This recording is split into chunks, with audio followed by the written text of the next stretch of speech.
I'm unstoppable. Forget your defense, nothing but an obstacle. Run it back, switch it up, call it audible. Serving up them Hail Marys till the game over with the showstopper. So hot, you gotta blow on it. I said I'll huff and I'll puff, then I'll pass to my left while I'm looking to my right. Hit him right in the chest. It be looking like magic. Better give me the throne. I ain't talking about Patrick, but I rep my home. I'm never at the end of my zone. I'm bad to the bone. Eating up these pig skins like they chicharrones. And you a douche cabron. Mira, mira at the mirror on the wall. I'm the greatest of them all. They gon' put me in the hall. Your name is only written in a bathroom stall. Quit your stalling and make a play. My drive too long. Pop the clutch, I don't pump the brakes. I know what it takes to gain the muscle, get rugged. These butterfingers be fumbling. Squash the scrimmage and rub it in Robitussin. How I give them concussion. They seeing double, they rushing and pass the shovel. The dirt and rubble, I bury them under it. Stay in your huddle and get 10 yards back. Never turn your back. I'ma pull your flag. I go full contact. Out punch, out kick like a shotgun blast on one out snap. It's a fact that I'm unstoppable. Forget your defense, nothing but an obstacle. Run it back, switch it up, calling audible. Serving up them Hail Marys till the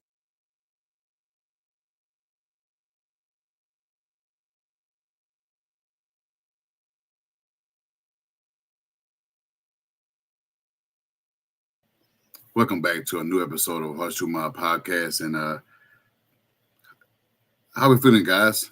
Since the draft was a couple of days ago, how we feeling so far since then? I know some guys are indifferent, but how you guys are feeling?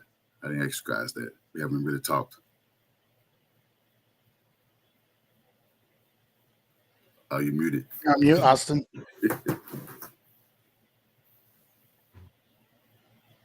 I don't have myself muted. There you go. But yeah, I mean, I like the draft. I feel good about it. What about you, Arish? I think it was a second round pick you was probably scratching your head, or maybe the Wally pick. Yeah. I mean, I think overall it was actually a pretty good draft, right? I think they addressed needs. Ballard finally did the smart thing in the first two rounds. Well, no, I lied. In the first round, he did the smart thing, right? The second round, I think they went for scheme fit versus football need. And I don't know. Ballard didn't say. I watched the post game presser. I don't know if I think there was another player in mind that they had in that second round, and I think they got taken, and so they kind of had to switch. But I could be wrong about that, right? Because they ended up picking a player on the defensive line, but it wasn't the player I was hoping they would get. I was hoping Will Johnson with that pick. I personally was hoping Alfred Collins was going to fall because I think Alfred Collins would have been the perfect backup to Stewart and Buckner because he can play inside and outside, and he's also a bigger guy with speed, right? Like I think JT Tuimoloau is actually pretty good, and I think he's freakishly athletic. Which is something popular for Ballard. He's actually produced, but we'll see what turns out. I'm curious to see how they use him in the system. But I think beyond that, I think it was a solid draft. I think they addressed a lot of needs, and obviously the big fish was getting Tyler Warren, which is I think Austin and I both had as our first round pick. So the fact that he fell to us. Oh, all three of us. Hey, the fact that he fell to us and Ballard didn't do anything fancy was I was happy about that. Yeah, I agree. I know fans are probably still celebrating this game against the Pacers and the Bucks. So I know you guys probably drinking your beers and cheering up right now before you enter the show. You're new to the episode. We're just recapping the draft picks. I'll be frank with you guys. I'm going to be honest before we get into the episode. I was a little worried. I thought maybe Ballard would get complacent and just start fucking shit up. I'm just going to be real. I thought it was like, I thought maybe he'll trade back in the first with Tyler Warren and the other guys available. Tyler Warren and Pierce and the other guys we mentioned. But he stayed the course and the guy fell in his lap and he got the guy. But let's go ahead and get into the episode, man. Our first pick, all three of us, with the exception of Ryan, we all picked Tyler Warren. And on the episode last week, we was we were surprised that teams did things like the Bears pick, Colston Loveland. That was a very surprise pick for the first tight end to get off the board. But yeah, nevertheless, the guy that we wanted fell to our laps. Like you said, Ballard didn't have to trade up, didn't have to trade down, he didn't have to do anything. But just stay the course and draft the guy that was in front of him. I think what we did see, what we saw in the next coming days, that Tyler Warren was prank call at the seventh pick. We didn't know that until now. He was prank call around the time Jess was picking, and so he didn't know where he was going to be drafted at that time. But 7 picks later, he got drafted by us. But let's go with the first pick, Tyler Warren. Go ahead. What you think about that, Austin? I mean, obviously, if you watched the live, you saw we were all excited. That's who everybody wanted. Well, Hey, Teresa. everybody here wanted. And he's going to come in and make an immediate impact on our offense. So I mean, it's an exciting pick. It's a need we've needed for a long time now. So yeah, When you I say love long, it. when you say long, you mean since Jack Doyle, which is Yeah. a very long time. I thought, see, it's a bad comparison to me, but having Tyler Warren is like having a newborn. I was so excited. The pick was, I was so excited. I don't know how desperate we have been to get a tight end and tight end his caliber, and to get to fall in our laps. But I don't want to get too excited. I'll let Harish speak on how he felt about the first pick. Yeah, it was a great pick. Listen, this tight end room needed to be flipped on its back. And Tyler Warren does that. You can use Tyler Warren in ways that you can't use these other guys, right? Jelani Woods, we still don't know if the guy can stay healthy for more than 5 seconds, right? Right. Alec Ogletree showed some flashes, right? And the rest of these guys are just camp bodies. Like, I don't know. I honestly, at this point, I don't think Mo Cox is going to make this roster. Because I think Will Mallory can do everything Mo Cox can do, and he's 5 years younger. I think Jelani Woods can do, he can grow and develop as a blocker. He's 4 years younger than Mo Cox. Like, I find, unless we take 4 tight ends, which we might, I find it really hard. And Jelani Woods stays healthy, right? I think that's probably the only reason why Mo Cox is on this roster is health. If those guys can stay healthy, heck, I just don't see Mo Cox making this team this year. But I'm excited. I think this is exactly what this is tight end room. Now I feel like this offense is complete. Yes. And if AR can just improve by 25% this year, that's all I'm asking. This offense is going to be just fine. I think this offense is going to be really good if Anthony Richardson can improve by 25%. If he improves by more than 25%, this offense has an opportunity to be deadly. So you think this pick was based off the improving a young quarterback going into his 3rd year?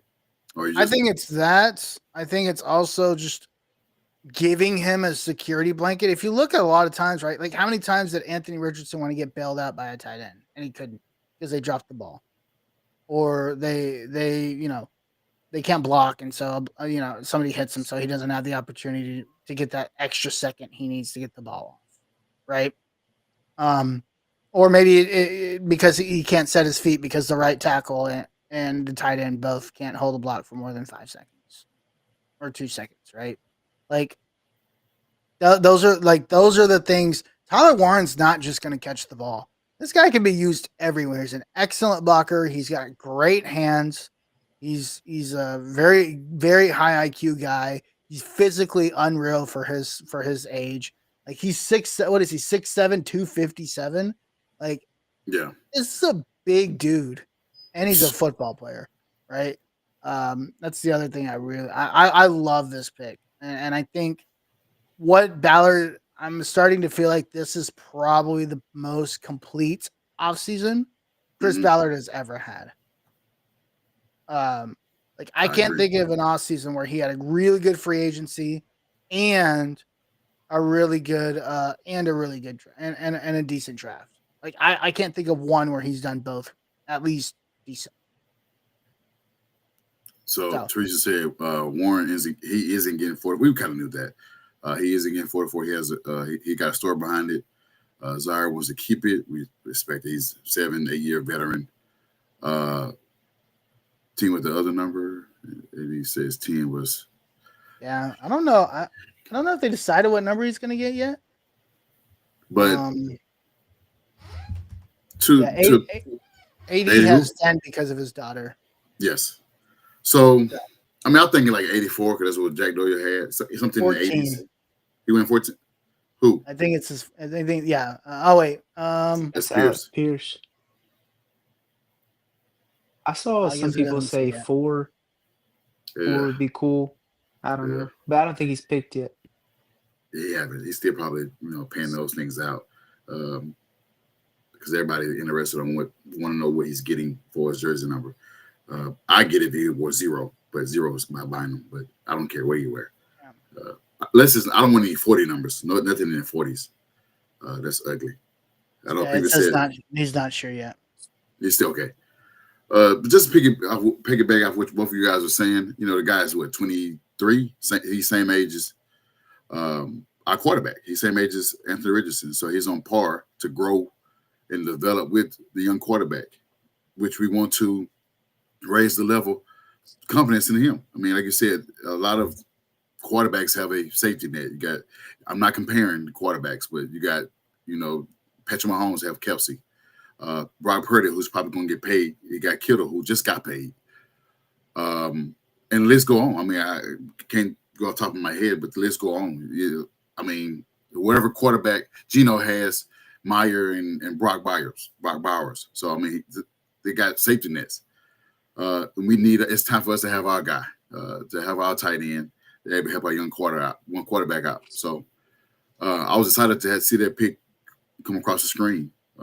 And I'm excited to see not only that he can block, he's a pass catcher, he's able to be a playing receiver, he can be a fullback, he can be a running back. Also played, I think, quarterback in high school. I think he said he did play quarterback in high school. So he's a Swiss Army knife, as everybody would say. He can do it all, and I'm excited to see how they scheme him in his offense. Shane got a lot of work to do. I know Shane is licking his chops right now to have a guy that he can do a lot with. He said he can put him on defense, which is being funny. I hope not. I think it was kind of joking, but maybe he wasn't. I don't know. Yeah, put him at linebacker. Bro, he's built like a linebacker. It definitely is. You said 260 what? You said 267 or 257. That's a big dude. Basically 260, right? Yeah, that dude, he's a big dude. Big dude. That's a big dude. So I'm excited. I know you guys excited. I know the fans are excited. Teresa said 18. I doubt that. I doubt you get that. It's not retired, is it? I don't think it's retired yet. Not yet. I don't think so. Actually, no. Peyton's gonna pull a Warren Moon and bring the 18 jersey out and say, right, you can wear it. Because Marvin Harrison number's not retired. Reggie Wayne number's not retired, so those numbers are available. We just haven't seen anybody wear 87 or 88 or 18. We've seen people wear 12. So it's gonna be exciting to see. Do the numbers get retired whenever they go in the Ring of Honor, or it's pretty much up to the team. I wasn't sure. Yeah, it's just pretty much up to the team. They decide whether they want to retire that number and know the team wear it. So I expect Peyton Manning to be retired. We know that's going to happen. So the second round pick, I can't say his last name. That's probably why a lot of fans were scratching their head because they couldn't say his last name. But when you watch his film, even just in a playoff game, in the playoff during the college playoff. He had 6.5 sacks just in the playoff alone. That's impressive.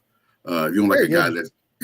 that's very good. So the guy was, when you saw him, is either him or the guy was number 33, Sayer. Sawyer, yeah. You saw those two guys on that tape. And those guys, just watching him get to the quarterback, even with the pressure, it helps us with a lot to Quiddy Pay, DeForest Buckner. It helps a lot. The guy is a game wrecker. I'm not saying he's gonna change our defense and make our defense like second coming of the Bears or Steelers, but you'll see a better defense than you've seen the past 3 to 4 years with Gus Bradley, with Lou Anarumo dialing up blitzes to get those young DNs to get to the quarterback.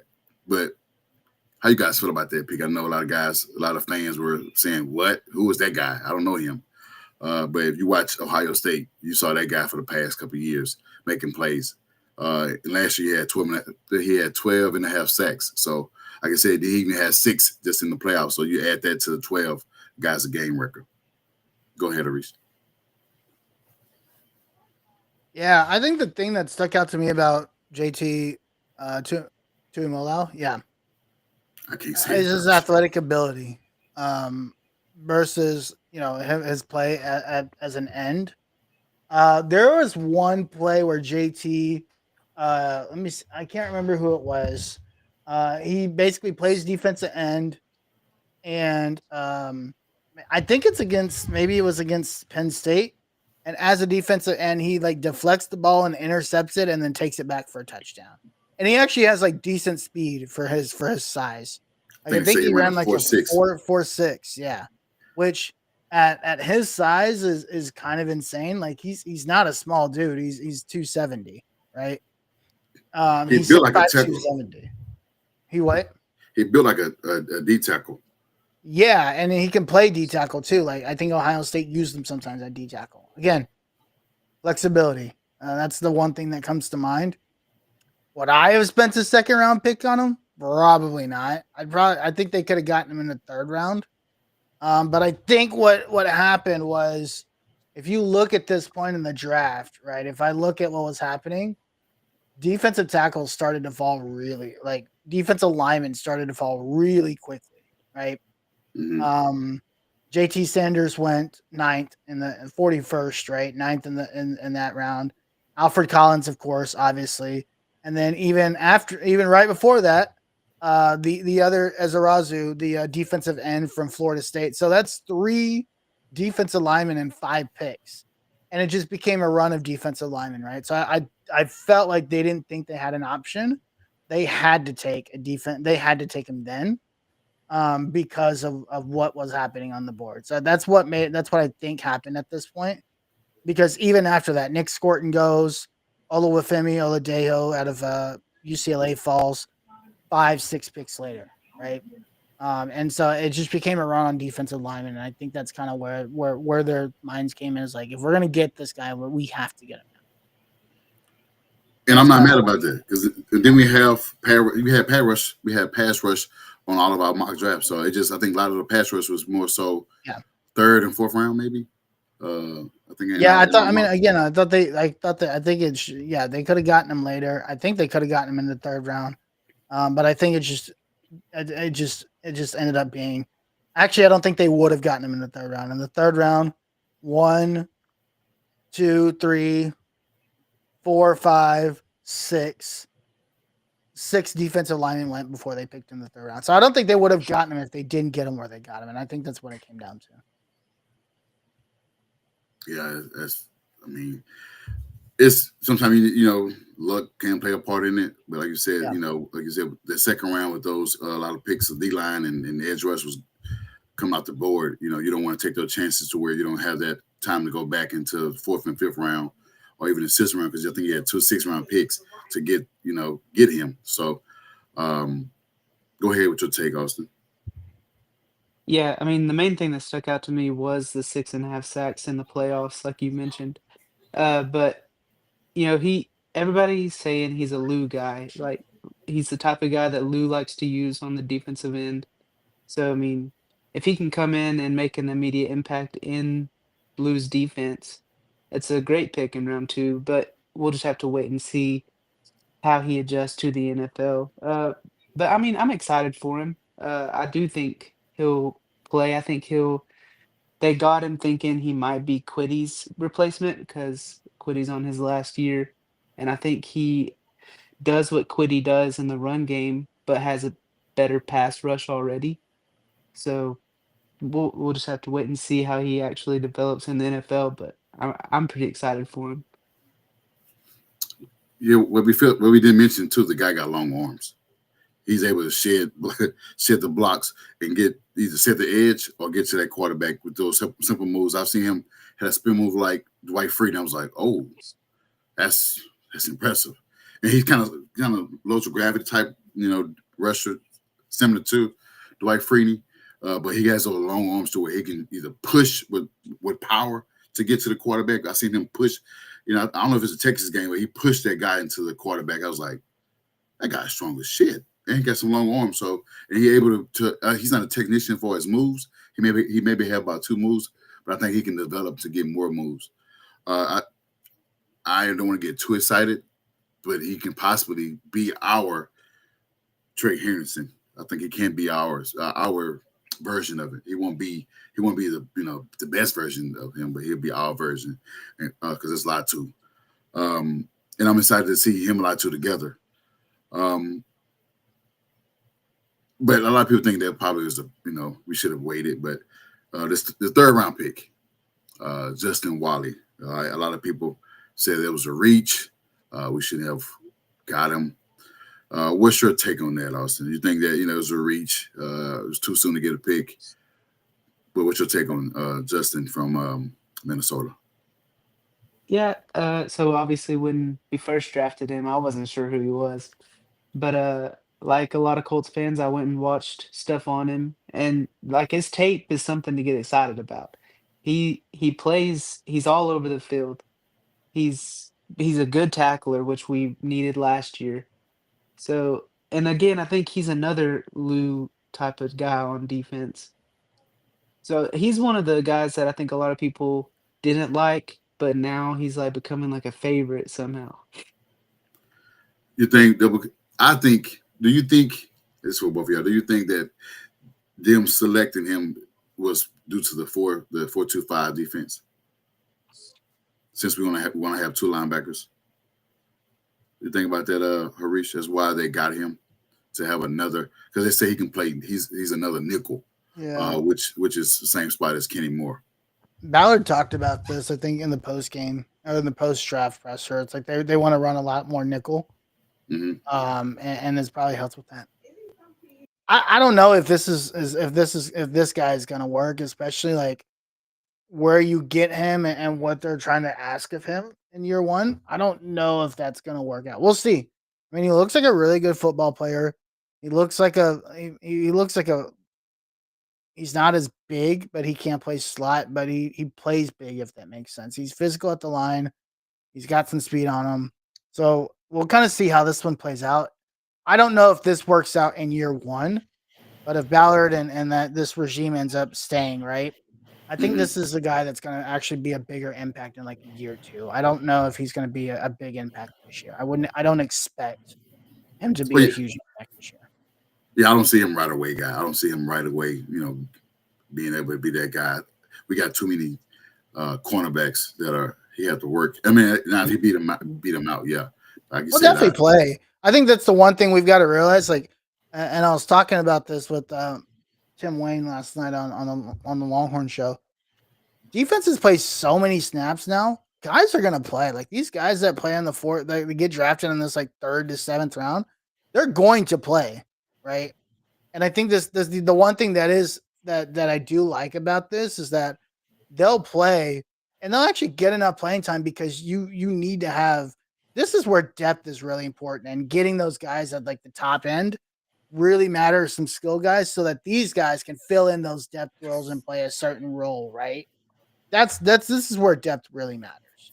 And I think that's where we'll see a lot of him like this year is he'll play a certain role so that he can kind of get that ability to grow. And if he plays that role really well, I think we'll really see his impact next year when his role gets started. I agree. I mean, probably see it more on, like you said, I don't know if you said special teams or not, but it's probably a role on special teams until then. For sure. It increases on the defensive side. But yeah, for sure. Speaking of massive or big, just think about that 4th round pick, Mr. Travis. Mr. Jalen Travis out of Ohio State. That's a big guy. I think he was like 6'4", 6'6". I think he's a swing tackle. Yeah. Man, I was excited about this pick. I wasn't so sure for the 2nd round pick or 3rd round pick. The 4th round pick, I was excited to get this guy to have a swing tackle. And I thought maybe he's a pick for possibly if Braden was ever retired. We have a guy that, already on the system and we can just plug in. But what's your take on that, Austin? I mean, yeah, like you said, he's huge. I think he'll fit in great. I think he'll win the swing tackle role from Blake Freeland.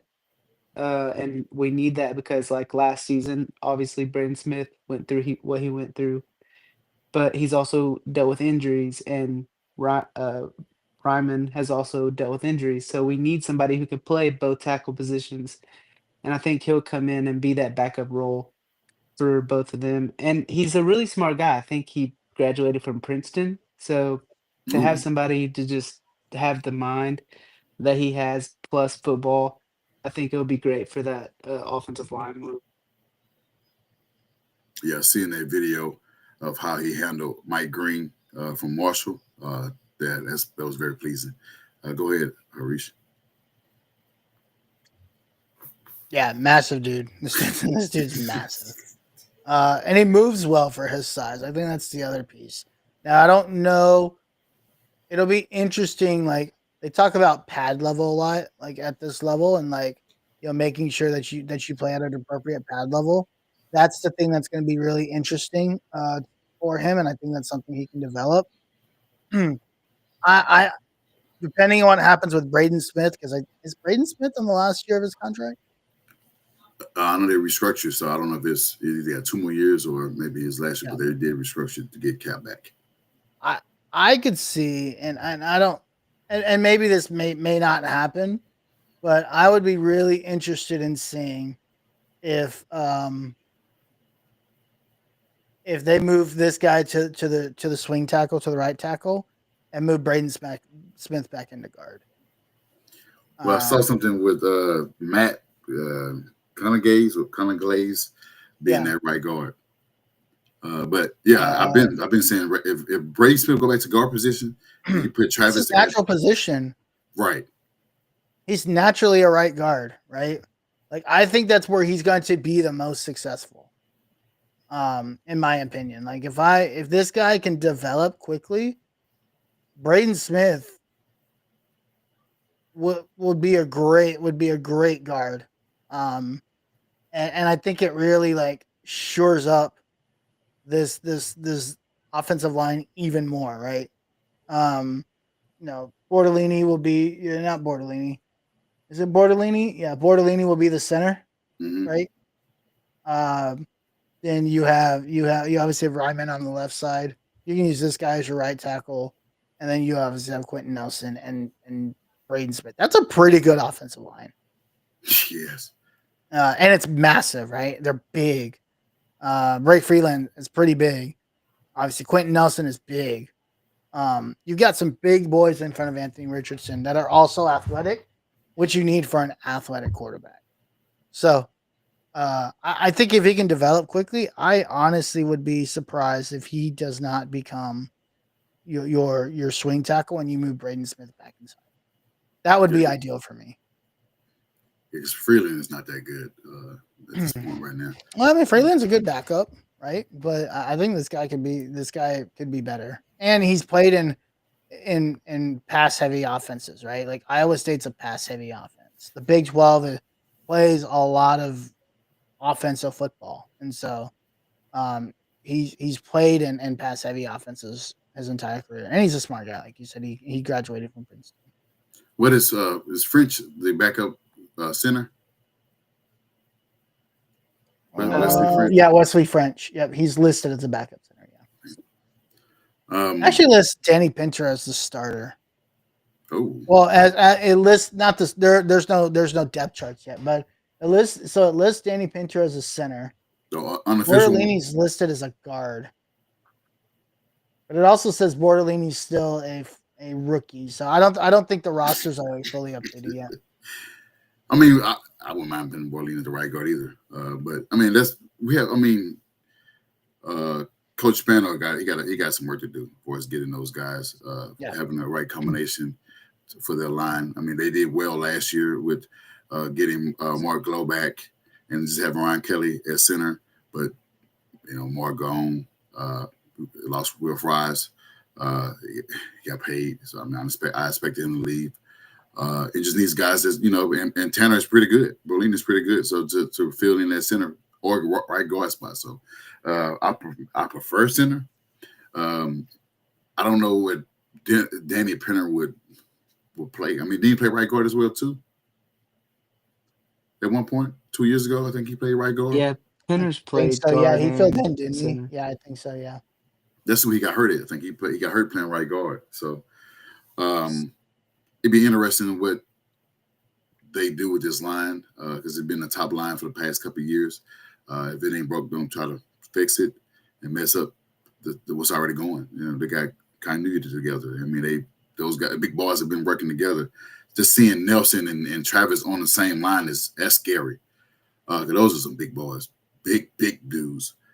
We see what Nelson can do. So, any last take before we move to the pick that everybody has been buzzing over. Well, I'll go ahead to the 5th round pick. We got a running back out of Kansas State. I think his name is DJ Gidding. Am I right, guys? Everybody is excited about this running back. The guy, I think he had 1,300 rushing yards at Kansas State. Was a great pick. I didn't think we would get this guy. I didn't think I was even possibly figuring would he be RB2 over Herbert because the guy is just that good in the passing, running, blocking, you name it, as a running back. He's a great pass catching running back. We need other than having JT and having Herbert. This is no slate, nothing on Tyler Goodson. He done what he done, but I think his reign is over now with us having DJ Giddings. But I'll let you guys glaze over it. Go ahead, Harish. But I'll let Austin go first. Yeah. So I think he could come in and be RB2 over Herbert. Obviously he's fast, like you said, he can pass catch. I heard he does need help working on his pass blocking, but apparently he had surgery on his wrist, and he said after all that he's gonna work hard on his pass blocking. But like he could come in and he could make an immediate impact at RB2. I think he's shifty, he's hard to tackle. Like you say, he had 1,300 yards. Solid running back. Good to get him in the 5th round. Yeah. It was good, Josh. Didn't he play with a bad wrist all year? Yeah, that's what he said. Yeah. So that's impressive. I mean, it's kind of hard to block when you got a bad wrist, so you only can just run the ball, or possibly. I'm surprised he even caught some passes with a bad wrist, but to block a lineman, or linebacker, it's gonna be tough with a bad wrist. So, I'm excited for this pick, but I'll let Harish go ahead and take over on his assignment because he know the guy because it's old conference, right? Yeah, it's your old conference you played in. Yeah, old conference, and he ate Texas alive a couple times. That was before Texas had a good defense. I love this pick. I love this pick. He is the perfect complement to JT. He's exactly what you need when you have JT, who's JT's kind of like a power back with finesse, right? But JT, like we can acknowledge, JT's not a great pass catcher. He's not. He's just not. Right. And I think that's the downside to Jonathan Taylor's game is he doesn't catch the ball very well. DJ Giddens catches the ball very, very well. Yes. So that's the one, and he could run a lot of routes on the route tree. There are two guys in this draft that I was like, man, that would be three guys really. Devin Neal, DJ Giddens, and Jaden Blue are the three guys that I was like, oh wow, any three of these guys would be perfect as a compliment. I think his ability to catch the ball is where he's going to be really, really good in the beginning, and his ability to stay up even while getting tackled and breaking tackles. That's where his value is going to come. Is the ability to stay up when getting tackled. I think Shane mentioned this. Like he called it something. I don't remember what he said, but essentially his ability to stay up when he gets hit is where his value is really going. This is probably my favorite value pick of this draft. Yeah, he has good balance, like you said. Balance, that's what it was. He has excellent balance. There you go. That's the word, balance. I got you, man. I got you. I appreciate it, man. That's why you're the host, man. You know all the good stuff. We just come here and say you're the man. No. I can't take all that. You're the man. You're the man. But yeah, I was excited to see this pick.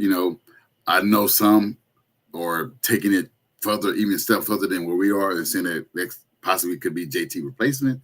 I don't think that we're there yet because he haven't played yet.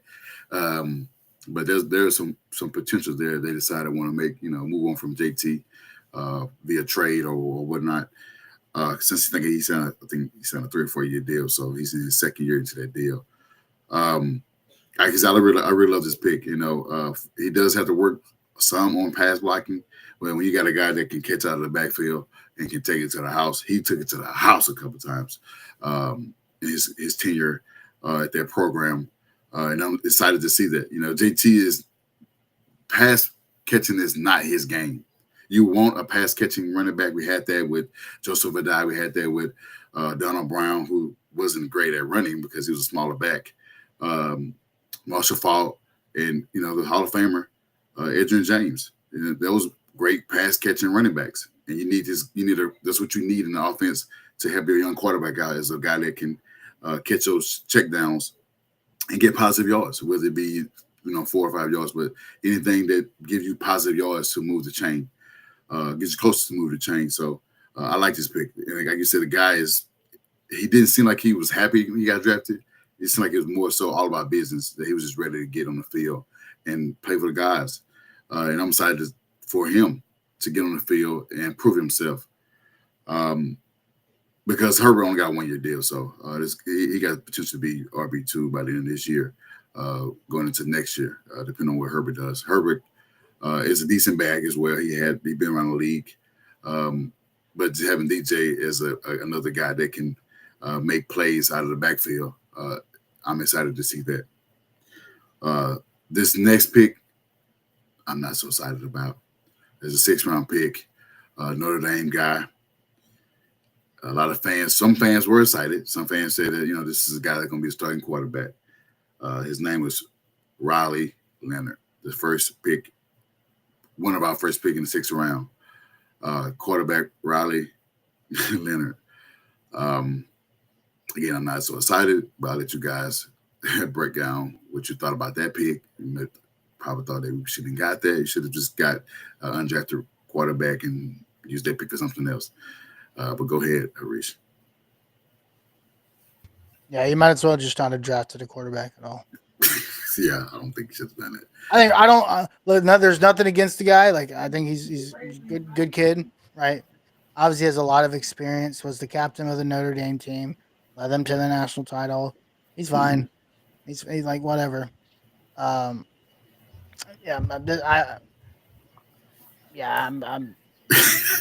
still scratching. Josh said he's better than yeah. Well, I mean, a lot of the quarterback better than him. Everybody was better than Shuck. I don't know what they were thinking. Tyler Shuck is a quarterback who played mid and was in college for 85 years because he got injured every other year. So He should be receiving a pension pretty soon, right? he was pretty darn close. But Tyler Shuck has injured both of his shoulders. I think also like a fibula or something like that. In like 3 out of the 7 years he played. And watching him throw that pass in the combine, he can't even throw a drag route. Wow. But he was drafted in the second. The evaluation of quarterbacks in this draft was almost criminal. Yeah. Like I was so close to man, in the 3rd or 4th round, if they wanted to if I was Chris Ballard in that 3rd round, and I don't know where. Let me check something real quick before I said something. He said, "I'm just saying, Leonard is that. I mean, you're not saying he's bad. It's just I don't think he should have used that pick. He probably wouldn't have got drafted. I think we could have got him in as an undrafted, because I think that's what Quinn Ewers didn't get drafted at all, right? No, he did. But he did. He got drafted in the 7th round, but Quinn Ewers' problem is his health. I told you guys this. If Quinn Ewers could stay, Quinn Ewers hasn't played a full season of football since his junior year in high school. It's been 6 years since Quinn Ewers has played a full season of football. That was Quinn's problem. So he didn't really develop as a quarterback in college, right? Well, everybody's like, well, Quinn can't throw the deep ball. Quinn's never been able to, develop a deep ball. I think Quinn going as the backup in Miami where there's no pressure was great for him. I don't think Miami was the greatest option for him just because of the attention and stuff. But I think he's better than Tua. I think if Quinn stays healthy, he will beat Tua head to head, straight up. True said we should got a center with that pick. We needed to get a guard or a linebacker. Yeah. That's the one thing I was kind of surprised that we didn't get. I was surprised we didn't get a linebacker. At all. And this was a pretty good linebacker class. They could have gotten Cody Simon in the 4th round. They could have gotten there's a lot of different guys they could have gotten. This is the one pick that was a head scratcher to me. Danny Stutzman in the 4th round, Barrett Carter in the 5th round. You could have gotten Shamar James. There's a lot of good coverage quarterbacks in this draft, and I just this is the pick I don't understand. I would have been better off just not drafting one at all. This is one of those, or waiting till the 7th round, right? He's going to be probably the 3rd quarterback on the roster. I'm not a fan at all of this pick. Oh, this comment, Josh said Ewers would be the starter by week 10. I mean, they do have Zach Wilson. I don't think he beat Zach Wilson. Zach Wilson's terrible. Quinn Ewers is better than Zach Wilson too. Quinn Ewers will start the season as the number 2, and because Tua can't stay healthy, Quinn's gonna play. If Quinn plays and he doesn't have to play for 10 weeks, he's gonna be completely healthy when he starts for this team. Oh yeah, definitely. And he's gonna absolutely obliterate. I'm telling you, Quinn Ewers is a high IQ quarterback. He just could not stay healthy. You've seen it time and time again, and the moments that he's had against big teams and big moments. This dude, Quinn Ewers, can play. He just can't stay healthy. That was his problem. Go ahead with your take, Austin. Yeah, I mean, I agree. It's not a pick that's going to make an impact at all, but we kind of knew we were going to get a quarterback just because we didn't re-sign Sam. So I mean, I'm fine. I didn't love getting him, but I don't hate it, I guess. It's fine. I mean, I don't hate it. I mean, the guy, Notre Dame up the street, so yeah. I mean, he was happy to be here. Right, he was. That's the only team he wanted to be drafted by. I mean, the guy which kept is saying interesting. that. Yeah. Well, I mean, it's easy for him, right? He doesn't have to go anywhere. Right. He goes 45 minutes up the road, right? He's good. So, I mean, I can't be mad about that. A guy wanted to stay home, stay close to home. So, because I think he's from Alabama though. I think he's been working out with Phillip Rivers. So, he's been working with the pro quarterback. I don't know if Rivers is going to be a Hall of Famer, but I don't know his numbers to be exact to be a Hall of Famer. So I don't know, but Rivers is a pretty good quarterback in the league. So he said we could have gotten. What did he say? Could have drafted Jay Higgins from Iowa. Is that the wide receiver? I think, but Texans got him anyway, right? We wouldn't Technically back to back. Iowa State. That was from Iowa. Yeah. Who? I know this name. Let me go check real quick. Go ahead. Jay Higgins. This name does sound familiar. We can briefly talk about it. I don't want to make it, to where it baits people to make it feel like it's a race thing, but because it's not. But yeah, we'll talk about that, Teresa. Yeah, linebacker. I know. Yeah, linebacker. I know who you're talking about, though. Yep, there he is, linebacker. Like I said, there were so many linebackers in this draft that I thought we could have had or picked. This is and I think we talked about it before the draft, right? This was a very good linebacker class. It was a very deep linebacker class. Was it Demetrius Knight that I thought one of us wanted? Yep, Demetrius Knight, who ended up going. He went a little earlier than I thought he would, though. Yeah, he went in Demetrius Knight went in the second round. Carson Schweswinger, who I thought would fall to the fourth, went in the second round. And I don't know what's happening in Philadelphia, but they always end up with these guys that people just glance over for whatever reason. How they ended up with Jahad Campbell in the first round and then turned around and pick up Andrew Makuba in the second round. Like, come on, dude. I had the Georgia linebacker, Samuel Moulton Jr. Yeah. Yep. They got him in the fifth round. Again, another linebacker, which I think they traded up for. You said the Eagles got him? Yeah, the Eagles got him. The Eagles got Ty Robinson. Like, dude, the Eagles draft was awesome. They love Alabama and they love Georgia, so. They're producing not Alabama last year, but they're producing all the talent, right? We only got two linebackers last year. That was pretty good. Yeah, but yeah, dude. Yeah, Eagles are unreal. I don't know how they do it. It's just like the best player available. They said, "Hey, we need a guy at the disposition. Who's the best guy?" Oh wow, nobody picked Jahai Campbell. We need a linebacker. Let's go get that guy. Yeah. I think that's literally how they do it. And then we trade back. We trade back to get 2-6 picks, right? To get 2-6, but the other pick. Oh yeah, we get another sixth. Yeah. So we got DT, a D tackle, Tim Smith out of Alabama. What you guys think about that? Oh, well, yeah, I think Austin Diaz had a mistake. Yeah, we got D tackle out of Alabama, Tim Smith. What you guys take on that? I'll start with Austin.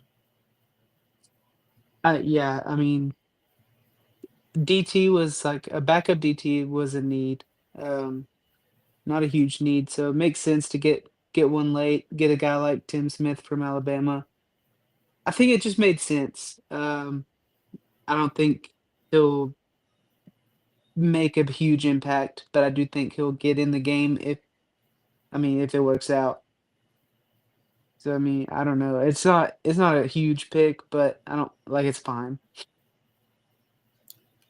Go ahead, Harish.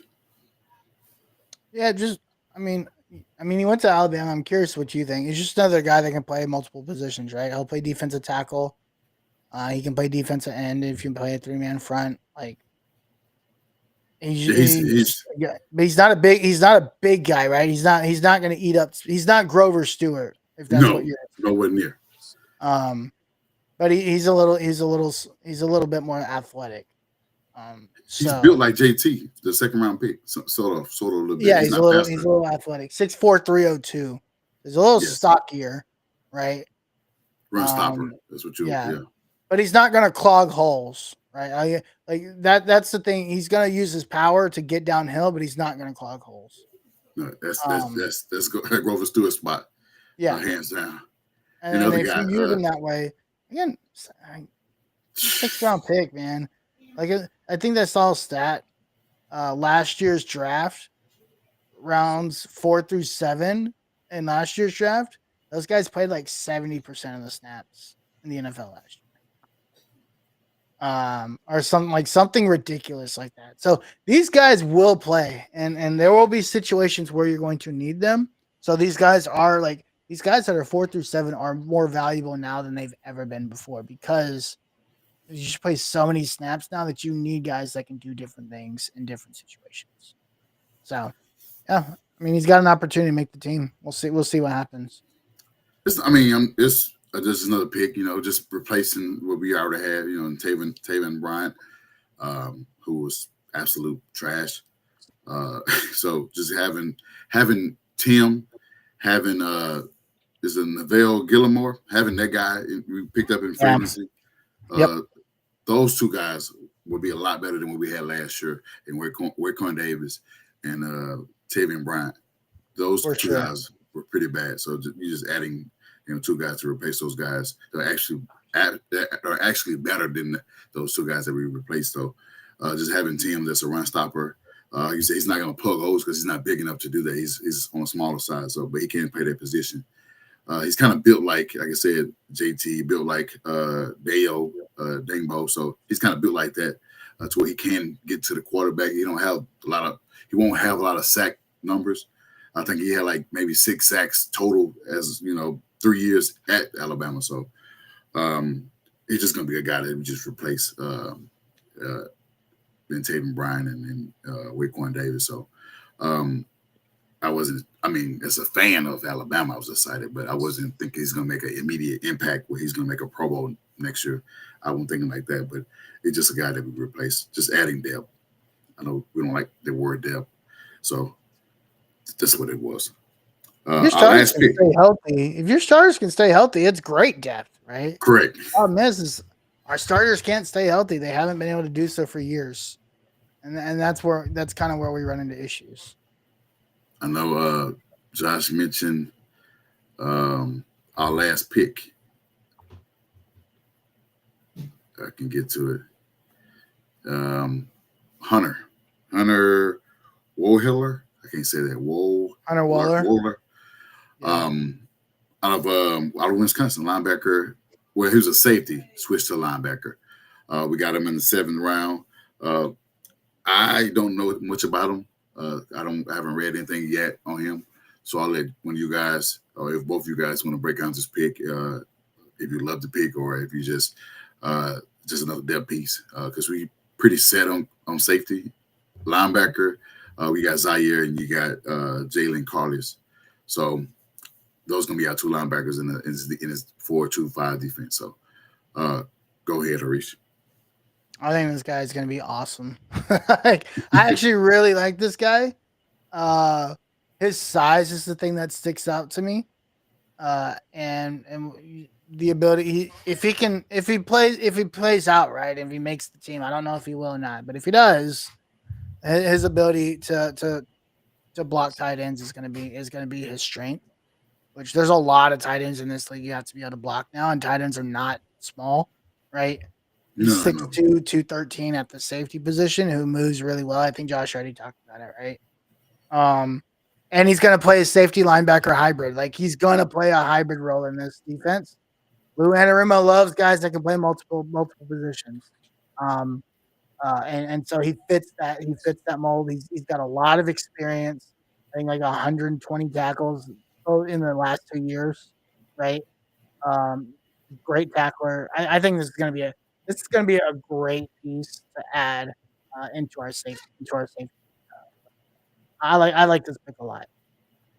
I did see a highlight where he let a hit on a receiver for catching I mean, I think, he's a hard-hitting linebacker of safety, however you want to call him. Yep. So you definitely need tackling in this defense because we didn't do a lot of that last year. So go ahead, Austin. Yeah, I mean he's a hard hitter. I haven't seen a ton about him either, but I watched his interview, and he said, you know, he'll play wherever that he needs to play. He can play anywhere on the field. And just seeing a guy like that, it gets you excited. It gets you like pumped that he's going to do whatever it takes to get better for this team. Um, I just I don't know a ton about him, but it does seem like a fun pick, especially for the 7th round. And if he makes the team, he can make an impact because he is playing that hybrid role, like Harish said. We definitely need, guys that play multiple positions. Like you said, playing, a safety playing linebacker. He's built like both. He actually built like a linebacker. He's built like a safety as well. It can hit. I think I kind of my comp. I don't know you guys comp it. I think he kind of remind me of a Hunter Smith. Hunter Smith was a hitter, hard hitter too, hard hitting safety. Watch the film, man. Reminds me. I just said. I didn't look. Yeah. I didn't even look at the comment and Yeah. said that it reminds me of Hunter Smith. So yeah, thank you, Josh. Both Josh think alike. Any other takes on the draft picks? What I got this. How would you grade the draft? I give it a B plus, based off, just really the first 3 picks for me. Or first 4 picks. I'm sorry, first 4 picks for me is what I give it a B plus for. But what are your grades are?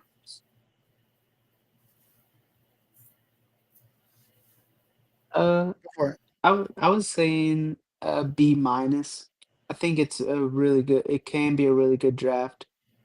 Um, so B minus for now. Go Yeah. ahead. I think it's a B. Like, I don't think it's a B plus or a B. I think it's just an average B, right? And honestly, if it wasn't for the Tyler Warren pick, this could have been a worse draft. And I think he kind of holds that grade up a little bit. Yeah. DJ Giddens was a great pick. It's these other guys like Jalen Travis. Again, there's a lot of developmental prospects on here that if they pan out, it'll be great. Your first 3 rounds On 1 out to me, snap, it's like, a the fact way that the I'm draft is- unstoppable. Was that me? It was me. I was Oh, okay. scrolling. The way the way teams are built now, your first 3 picks have to be guys that can come in and be instant impacts. And I think Justin Wally will be. Obviously, Tyler Warren will be. I think Justin Wally can be. JT Tuamolo, like, we'll see what happens with JT. I don't know. And so I think that's Justin Wally. I don't know about him, right?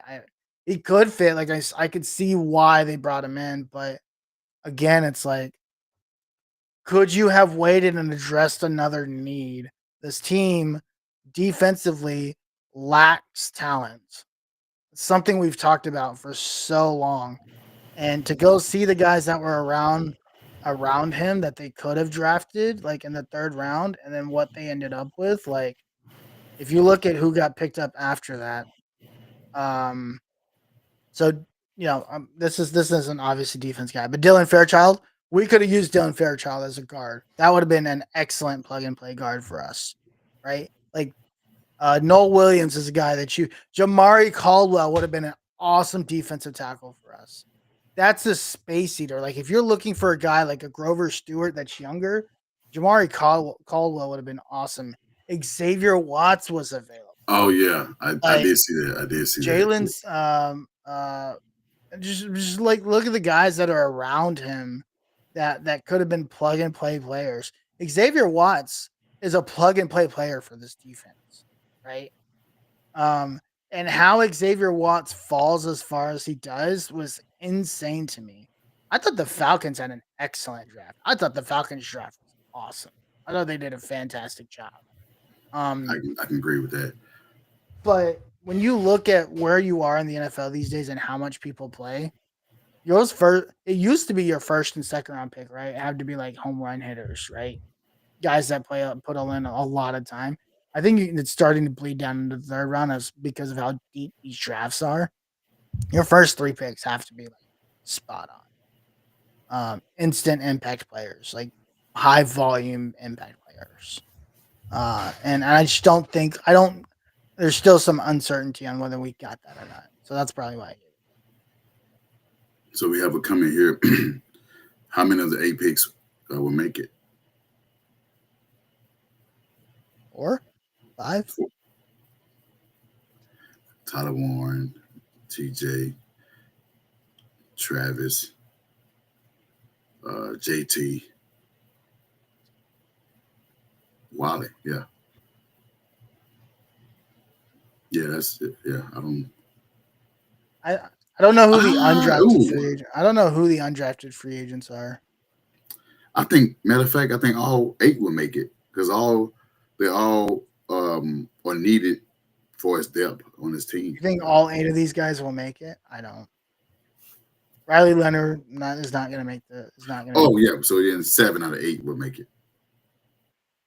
I mean, unless I don't know about Tim Bean Smith. beats him out as QB3, I think Riley will be QB3. Tim Smith, I don't know. Will make this team.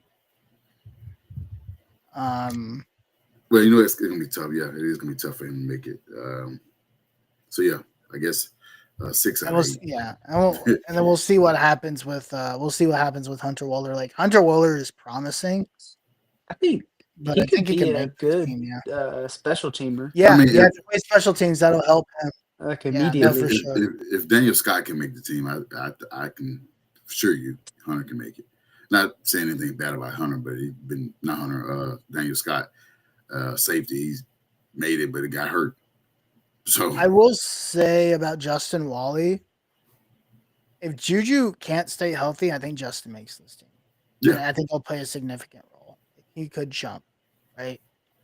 I thought this pick was because of that. You know, just have a guy that just to have a safety net. Yeah, that makes sense. But again, you could have got a guy in the 4th round, right? Like you could have. They need to go sign a guard because we need some guard depth. Like we don't have any right now. So, this is the one that hurts me so bad, man. How Xavier Watts fell. I had a problem with that. You know, had you made that comment, last week, I probably was like, you know what, we don't need a safety. We don't need another safety. We have Nick Cross is coming on as we traded up to get him for, and we all know what can be. So I was like, I don't think that would have been a luxury pick to me had we got Xavier Watts is better than Nick Cross to me. I mean, you're not wrong. You're not wrong. You're not wrong. I think Xavier Watts is better than Nick Cross today. Like in their current, like Nick Cross only has experience in the NFL over Xavier Watts to me. I think Watts is better than Cross. You're not wrong. I was just saying that, Cross is coming along as, the other safety. He's still developing. So it's still developing. So she's absolutely happy. We got Warren. I'm getting his jersey. I love JT pick and get his pick. Yeah, those 3 picks for sure. What I like. But I know Teresa wanted to speak on, or us to expound on the Shedeur Sanders debacle. What we saw, he got drafted in the day 3. My take, I'll let you guys, I'll let you guys go first if I have my take. Any one of you guys want to speak on that? And you can be truthful. I don't care how you guys, feel about it, because probably feel the same. So go ahead. Go for it, Austin. Yeah, I mean, I don't think he should have fell all the way to the 5th round. I think he is the second best quarterback in this draft. I think some people I don't know why they passed on him. Maybe he was not good in his interview. So we don't know everything that happened behind the scenes. I know people don't like how Dion got involved and whatnot, but at the end of the day, he shouldn't have fell to the 5th round. That's fair. Go ahead, Arisha, unless you want me to go. It's criminal, man. It's criminal. Like it's borderline unacceptable that this guy fell to the 5th round, and I think this might be a hot take. I think the Browns got the steal at the draft. Honestly, like you get the 2nd overall quarterback in the 5th round. You got the steal at your draft. Like this is the best value pick in the draft this year, and nobody can convince me otherwise. Like, look at these quarterbacks that got picked up before Shedeur Sanders. Tyler Shuck, who can't stay healthy. He's had 3. We talked about Tyler Shuck already, right? Like the dude was terrible at Texas State. He gets injured. He was terrible at he was terrible at where did he go after that? Louisville? He been on a couple teams. Was it he only played on 2 teams, right? Syracuse? I can't remember where we went after that. How this guy was a 2nd round pick makes absolutely no sense. Like the second quarterback got drafted for him too, right? That second quarterback, yeah, he got drafted for him as well. No, he didn't. McCord got picked up in the 6th round. Okay, Yeah. you're right. Is it Gabriel? Yeah. I think Gabriel's really good. My problem with Dylan Gabriel is he's like 4 feet tall. That's my problem with Dylan Gabriel. He's like 4. He's too short. And yeah. Again, Dylan Gabriel is going to. He's not going to a great situation, so it's not like, oh, you know what? Don't worry about it. He's going to like Seattle or some competent franchise. Dylan Gabriel's going to Cleveland. It's not like he's going to this great franchise that knows how to develop quarterbacks. So I'm not terribly excited about him there. Like I just don't understand that either. And then I just don't understand Jalen Milroe. Yes, that's what it was. So yeah, Jackson Dart. I don't understand Jackson Dart either. I think Jackson Dart's like a 5th round quarterback, 4th round quarterback. That's what it was. Yeah, it was. Of course, obviously, Ken Ward is. Jackson Dart's going to be a bust. I'll tell you that right now. Jackson Dart is going to be a bust. That dude's going to bust out of the NFL in 3 years. Yeah, Jackson Dart they traded back up in the 1st round to get him.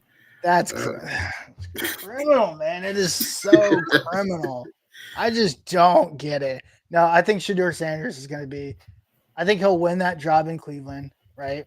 Mm-hmm. He's going to be all 5 quarterbacks out. He's going to win that job in Cleveland because he was. Guess what? You know who another quarterback was that a lot of people had questions about, but I thought was the best quarterback in their draft? CJ Stroud. You know why I thought CJ Stroud was the best quarterback in their draft? Because he was the most accurate. Shedeur Sanders is the most accurate quarterback in this draft. He's more accurate than 70%, 72%.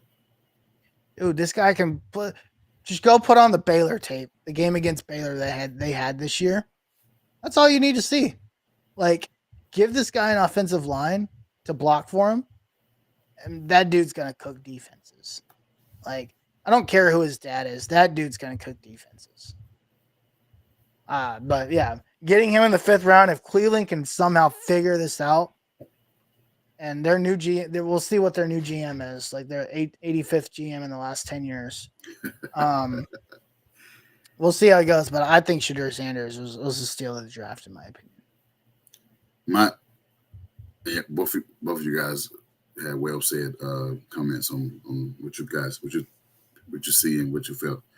What I saw was, a dad that was promoting his son, kind of promoted it a little bit too much.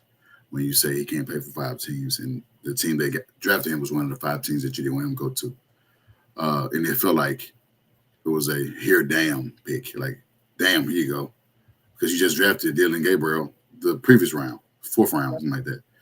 So it felt like you just did it just to appease fans and the rest of the NFL fans that were commenting on it.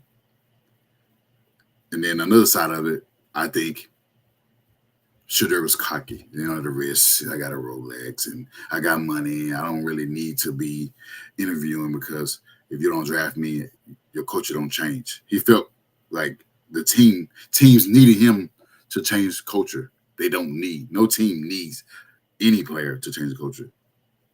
That's how he felt.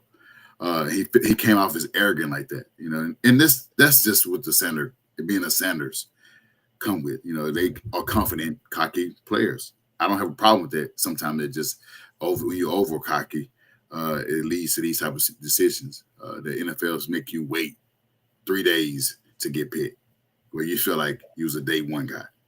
Yeah. His draft party was set up for day one, not day 2, day 3. Despite him being pranked by the Falcons DC son, which is bad. That plays a part too. I just think I didn't like that.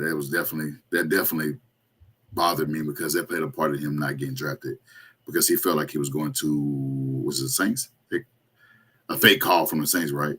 Yeah, I think that's what it was. Which was drafting like top 10, I think. So he thought he was going earlier than when going 5th. So that's that, you know, for a kid that's what 23, 24, and you had that moment taken away from you by somebody else was playing a prank with you. It is unacceptable. I don't know how you got the number, but I just feel like being over cocky, and overconfident sometimes, you know, this league would show you that I don't need you. The Browns didn't have to draft him. They already had Joe Flacco. They already had Kenny Pickett. They already had, Watson is out for a year. And they just drafted, Dylan Gabriel. So they didn't need you. They just drafted you because there was so much heat going on, and they didn't pass you several times. The Saints obviously showed you they didn't want you. The Raiders showed that they didn't want you, and they had Tom Brady as one of the owners over there, and he didn't get you.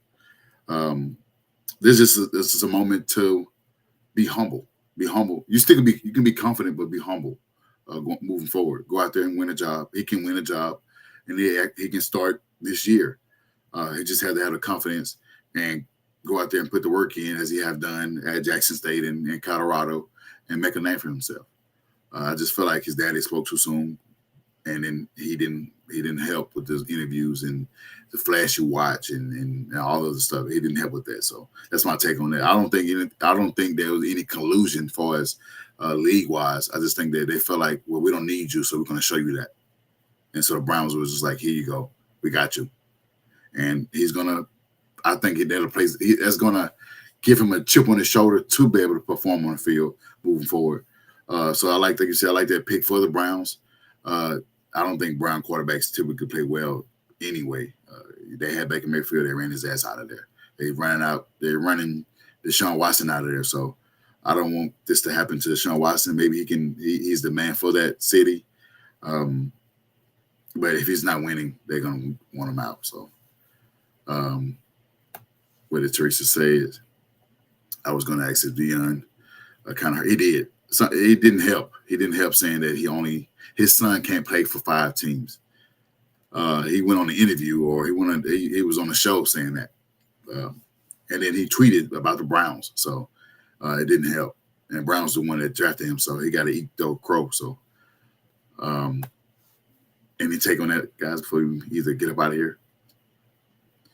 They say Tyler won. Yeah, he was ranked also. Yeah, he was pranked. I think the same guy. He called him at the 7th pick, but obviously it was fake. So he had to sit for 7 more picks. And hey, I'm glad. Thank you. Yeah, I'm glad. I'm not complaining about Tyler Warren. Like that sucks for him. But I'm not mad about that. But I think there needs to be a little bit of arrogance as a quarterback, right? Like you have to have some arrogance. Aaron Rodgers is an arrogant quarterback. That guy's one of the best quarterbacks to ever play the game, right? Like, yes. We see Tom Brady's personality after he retired, but during when he played for the most of his career, people thought he was arrogant too. Like, you have to come off as arrogant. I don't think it was arrogance that played it. Like, people know who he is. Like, people know who his dad is, and I think it was more of like something he had to have said something to teams when he went into those interviews. Like, forget like what comes out on social media. Forget like all that extra stuff. But when you go into those interview rooms, you had to have said something that did not rub somebody the right way. And I think that's what it comes down to. Is somebody said something that didn't rub him the right way. And that's what ended up being the thing that dropped him. I still think he said something in those interview rooms. Yeah, he probably said something. I don't know what it is, but I think he it was said a culture something. thing. I think it may have been a culture thing that he's thinking that he can change the culture with the team. Maybe. I don't know. Nobody changes the We culture. might never find out either. Teresa, we should be on next week. I know you got to go to bed. It's getting late. You watched the Pacers win, so you're excited. But yeah, we should be on next week, same time next week. Giving more intel on these draft picks and to moving forward on either offensive and defensive side. So we'll give y'all more intake on that in the next couple of weeks. So we'll be on next week. Like I said, I mean, Brown's got a good steal. They got, to get him in the 5th round, that's a steal because I mean, he was projected to go top 5. What was your surprise pick in this draft before we get out of here? What was your surprise pick? I know a lot of people want to say Travis Hunter, Jags trading up to 2nd and grabbing him. But what was your surprise pick? I'll let Austin go ahead and go.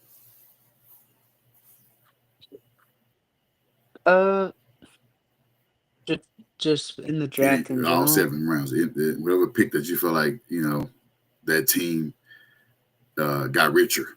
Rich got richer, Well, I mean, obviously, Jahad Campbell going to the Eagles was a surprise. Didn't think he'd fall that far. And then a surprise the opposite way is when Jackson Dart went in the 1st round. Didn't expect crazy. that. So, whatever he said was eventually yeah. It'll come out. But man, whatever it said was into the entire league. Now that's probably where your collusion would be at. That's what it had to be. Yeah. That's definitely what it had to be. What was your surprise? Jahdae Barron to the Broncos was my surprise. Oh, yes. Yes, that was. I'm like, damn. Jahdae Barron and PS2 are like people Wow. do not realize how good of a secondary those two guys are going to be. That the Broncos secondary is going to be absolutely insane with those two guys. And they've already got a really good secondary. But how Jahdae Barron fell to 20, no clue. I thought that was the pick that I was like the most like wow. And that's obviously Jahad Campbell to the Eagles is unreal. Andrew Makuba to the Eagles is unreal. But like that's one thing. That's one pick we haven't talked about is how Jahdae Barron ended up with the Broncos. For me, the other way around. I just don't understand Tyler Shuck to the Saints in the 2nd round. I'm still baffled by that. And not only did he end up there, didn't they trade up to get him? No, they didn't. That would have been even more insane. But Tyler Shuck to the Saints, like I don't think I will ever forget that pick. He won't play, so yeah. Yeah, I mean, dude. Yeah, he's too old to be playing. That's a great example of how like 90% of the GMs in this league are stupid. Like, and I don't care what anybody says. I don't care. They've been in the league longer than I don't really care. 90% of the GMs in this league are dumb. That wasn't drafting the best player available. They just drafted a quarterback for shits and giggles. Yeah, not even he was like the 5th or 6th ranked quarterback in the class. I talked about it. The quarterback evaluation in this draft makes absolutely no sense to me. And I think that's a lot like media motivated. Like the media ranked these guys a certain way, and scouts did not see that. Right. And I think it was obvious when there was only one quarterback taken in the 1st round. Like NFL circles saw this quarterback class as a bad quarterback class, which is what most of us thought. But for some reason, the media thought this there was value in these classes. Yeah. There's still undrafted free agents that are really good. Kobe Bryant went undrafted. I mean, he obviously ended up with the team. his size was. I'm curious to see who's going to end up with Isaiah Bond if he gets this thing situated. That's going to be interesting. The receiver from Oregon, he was almost undrafted. Yeah, he ends up with the Cowboys. I actually think it's a great pick for the Cowboys. Tez Johnson, yeah, I was like, Not Tez Johnson, the other guy. Yeah, Oregon. I was talking to Oregon. Tez Johnson, he was almost nearly undrafted, but he got picked up. Maybe Packers, something like that. I can't remember the team they got him. Let's see. I can't remember. I thought the Packers quietly had a really good draft too. Oh yeah, they got your guy. They got your guy, so yeah. Obviously, Tez Johnson ends up in the Bills, Tampa Bay. Okay, yeah. So yeah. That's a good pick too. I think Kyle Williams to the Patriots was a great pick too, in the third round. That was a great value pick. Luther Burden to the Bears should be interesting, right? If Roma Dunze can step up, they have DJ Moore and Luther Burden can play well. Mm-hmm. So I think they're putting all the right pieces behind Caleb Williams. He's gonna have to play this year. I think they're actually doing a good job of building a solid team around. Falling to the Eagles, yeah. That's crazy. All right, Josh. Right? Go find the best player at a position that we need, and just give me that guy. We'll make it work. I think I got many surprise. Jalen Rose go to the Chiefs. Add another receiver. The rich get richer. Same thing with the Eagles getting linebacker that they didn't need. Maybe surprised Will Howard fell to the Steelers. I know they was probably thinking about Merrow and Sanders, but they got a guy that wanted to go to Pittsburgh, so they got Will Howard. And there was another. Oh, Baltimore. Malachi Stark's going to Baltimore. Yes, that's what. Yes. That was Bro, first round. What?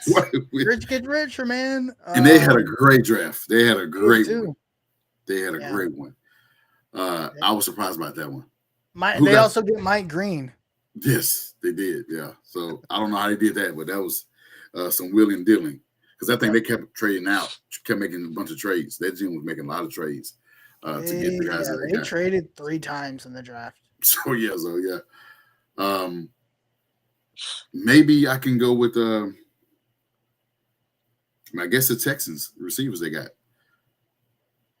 They got those. I thought that was weird. I know we were talking to our Texans fan battle guys. Like they said they need a receiver depth, but they got 2 receivers from the same team. Yeah, that was I don't really know like how that works. I mean, that'll be interesting to see. Another team. Let's see. I'm trying to see who else here. Are you surprised that Junty went to the Raiders? Not really. I mean, the Raiders, if you look at who they had before, they had Josh Jacobs. I don't know who they had before. They had Josh Jacobs for the longest time. They drafted him in the first round. People were like, wait, what? I think Genty to the Raiders is the Raiders. That's like a Raiders thing to do. And Pete Carroll is going to build that team that way, right? He's going to lean on defense. They went defense a lot in this draft. They drafted a corner, 2 tackles. They also drafted a bunch of they drafted a bunch of offense. They get a wide receiver, which the wide receiver they got in the second round made no sense. And they traded up for that guy, Jack Beck. Like, I don't know why they got him. They got Deontay Thornton Jr. Austin, do you know anything about him? He's very fast and he can catch, but he had trouble staying healthy. Perfect. That's the Raiders. The Raiders love that type of guy. But his speed, he has really good speed and he's tall. Yeah. I like their Darian Porter pick, the cornerback out of Iowa State. I thought that was a good pick for them. And they also get JJ Pegs from Ole Miss. I like that pick too. And Tonka Hemingway. I thought those were so. I mean, they got some good value there. I was surprised that the receiver from Arizona failed. And he wasn't the first. I think he wasn't the first receiver to get drafted, right? Yeah, he gets picked to the Panthers at 8. He still goes top 10. Yeah. I almost expect him to go there. I thought it was either. I think Jacksonville. I thought I had it. thought he was going to go to New England. New England. Yeah, one of those. But not that early. Jacksonville Yeah, I was thought like, he was going to go 4 to New England. Honestly, I thought he was. Because they need a wide receiver. They don't have a wide receiver 1. They still don't have a wide receiver 1. They got Diggs. They don't have a wide receiver 1. they do not. Yeah. They have Stephon Diggs? That They dude's do. going to go in there in 3 weeks in the season, man. And this team sucks. And then he's going to dip or hold out or something crazy. But yeah, that was. I mean, those my surprises. That those were surprises. I mean, Josh said Justin Wiley was his surprise pick, but we'll see how it pan out when it's time to the guys to put the pads and helmets on and able to tackle. Any take before we get out of here? Go ahead. I hated Mason Taylor to the Jets. I hate that landing spot for him. Oh, they got him? Yeah. I don't dislike the player. I dislike the organization he went to. We were kind of surprised. I didn't think Colston Loveland should have been drafted at 9 or whatever. Yeah. Yeah, I think Ballard talked about that too. I think it was more flavor than anything.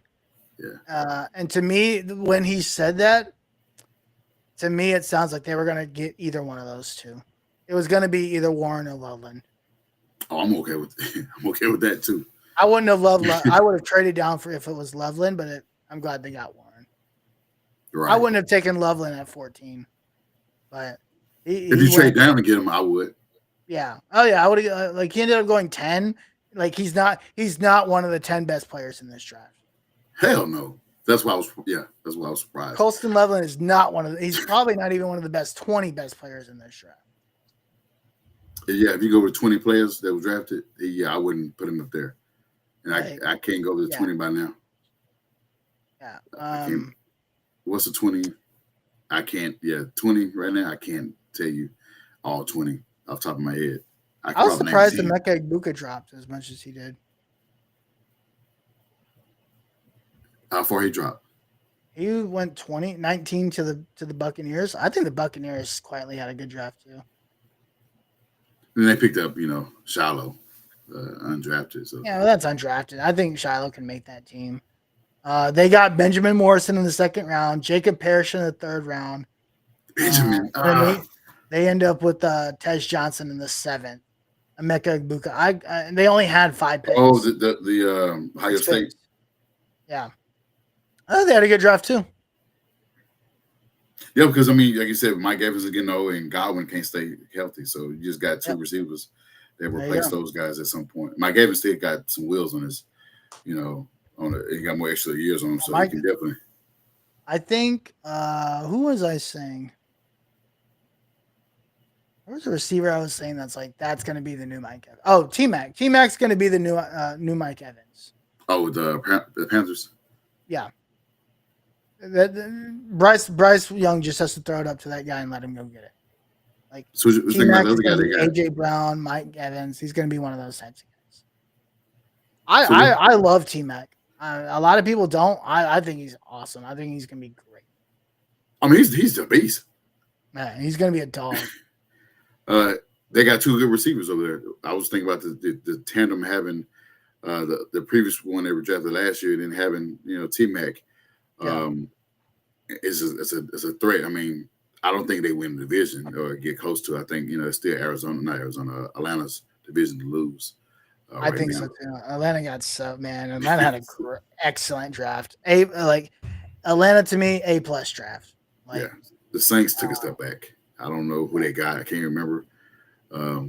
Tyler Shuck. I still don't understand that, man. Like that move baffles me. But Atlanta was, dude. They ended up with Jalen Walker and James Pierce. I was jealous with that one. That's crazy. And we passed on him. We passed on James Pierce.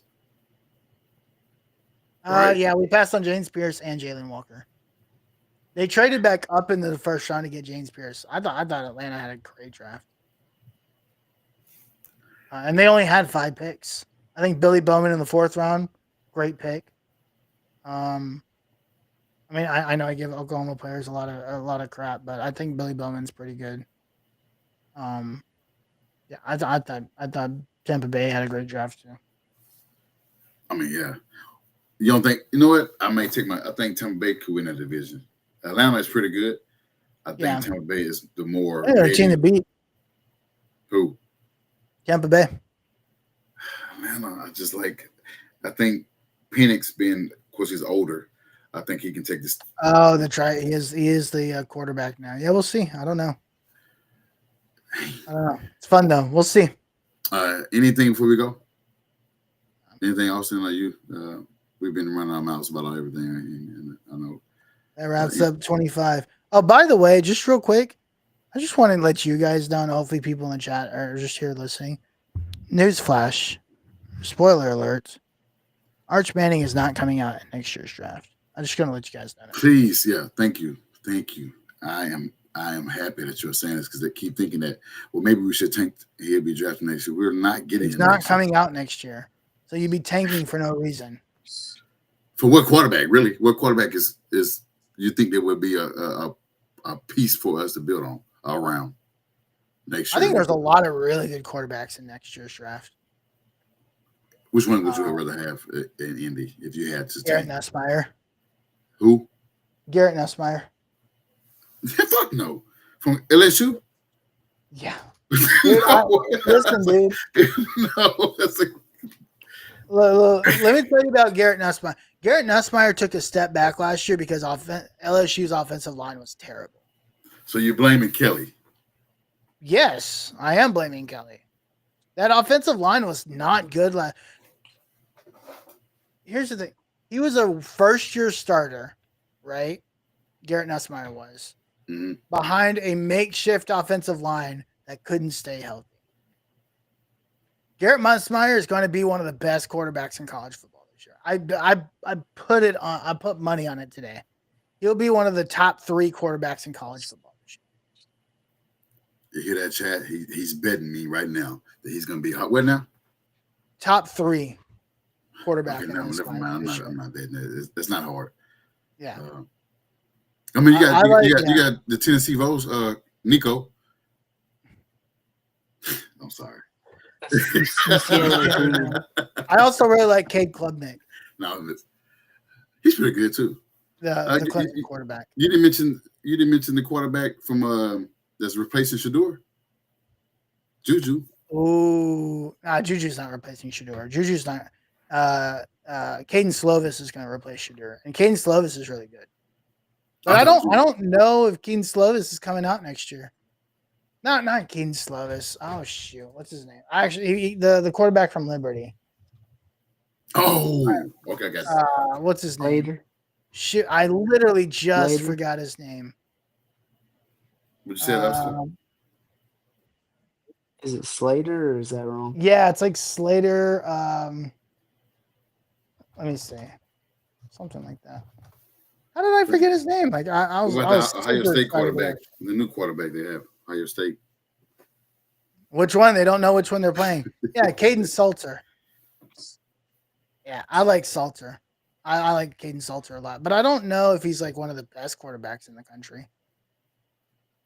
Caden Salter, by the way, from Texas. It wouldn't be. Well, I'm saying it wouldn't be Nussmeier. Oh no, Garrett! I'm telling you right now, Garrett Nussmeier will be one of the best 3 quarterbacks in the country this year. We had to revisit. I'm just book it, bro. Book it. I think Arch Manning better than him. I mean, I think Arch Manning is going to be the best quarterback in the country. But by the time like December rolls around, Arch Manning will probably be the best quarterback in the country. But I'm not going to put him in at that level yet because we got to let the season play out, right? Yeah. He's still a first-year starter. He's not going to be perfect every game. He's going to go through some rough patches. Like people have to. This is the problem. They did the same thing with Quinn Ewers. They saw Quinn Ewers for 2 quarters against Alabama. They're like, man, this guy's.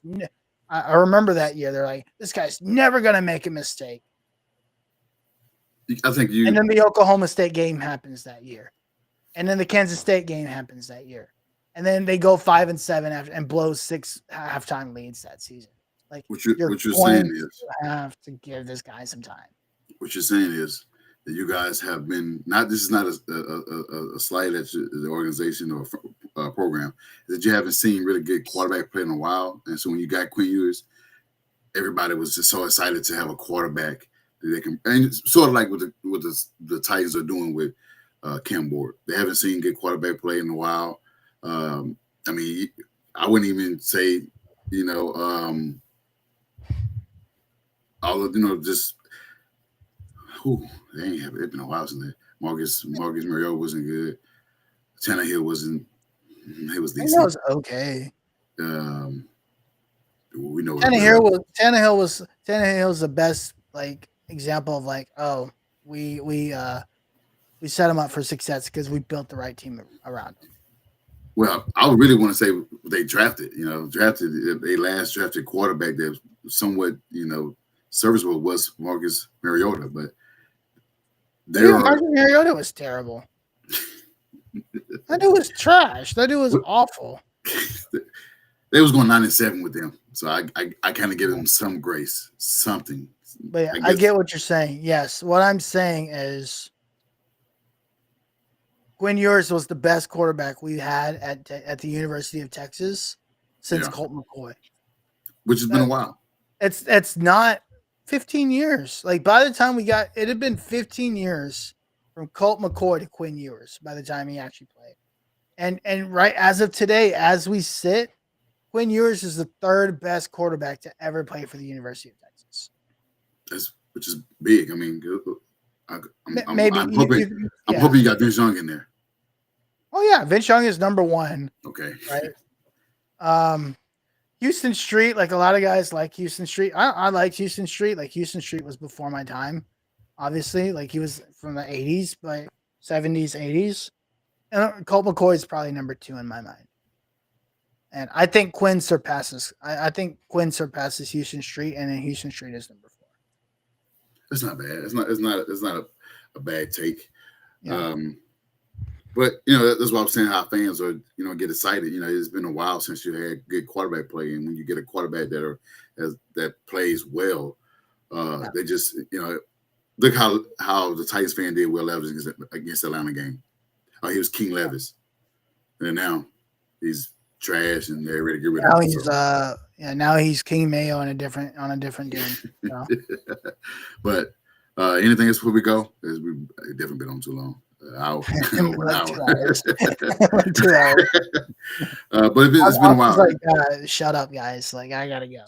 It felt like Austin was sleeping just for a second. Yeah, bro. You awake there over there, bro? You all right? Yeah, I'm over.